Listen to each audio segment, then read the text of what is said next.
জমিয়ে ঠান্ডা পড়েছে কিন্তু বন্ধুরা, আমার মতো আপনাদেরও স্পাইসি কিছু খেতে ইচ্ছে করছে? তাহলে অবশ্যই আমার আজকের রেসিপিটা তৈরি করবেন। আশা করি আপনাদেরও ভীষণ ভালো লাগবে। 250 গ্রামের একটা সলিড চিকেনের পিস নিয়েছি। প্রথমে মাঝখান থেকে কেটে নিয়ে এভাবে পাতলা করে কেটে নেব। এভাবে লম্বা আর পাতলা করে কাটলে চিকেনটা ভাজার পরে ক্রিস্পি হবে। চিকেনটা কাটার পর একটা পাত্রে তুলে নিয়ে একবার ধুয়ে নেব।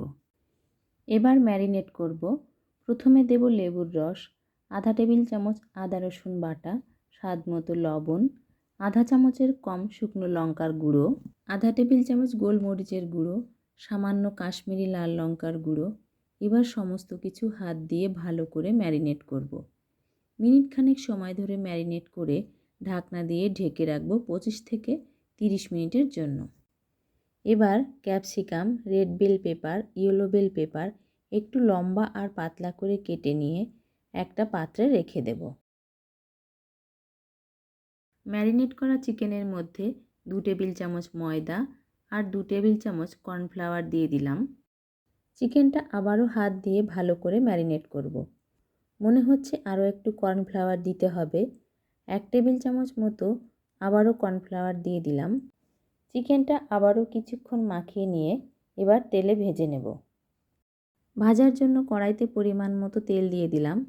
এবার একটা একটা করে চিকেনের টুকরোগুলো দিয়ে একটা কাঁটা চামচের সাহায্যে উল্টে পাল্টে বেশ লাল লাল করে ভেজে নিয়ে একটা পাত্রে তুলে রাখব।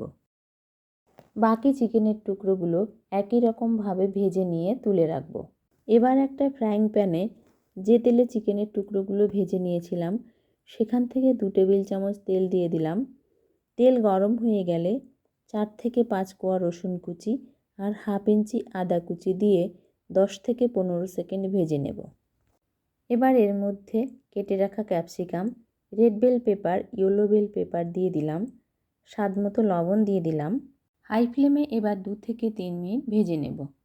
2-3 মিনিট ভেজে নেওয়ার পর আধা চামচ green chilli sauce, red chilli sauce, tomato sauce, schezwan sauce, 2টো কাঁচা লঙ্কা কুচি দিয়ে হাই ফ্লেমে আরও 1 মিনিট নেড়ে চেড়ে চিকেনের টুকরোগুলো দিয়ে দেব।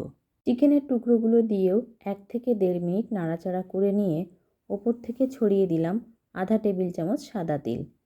দেখতে যেমন সুন্দর লাগছে, খেতেও হবে তেমনই সুস্বাদু। ভিডিওটি প্রথম থেকে শেষ পর্যন্ত দেখার জন্য অসংখ্য ধন্যবাদ।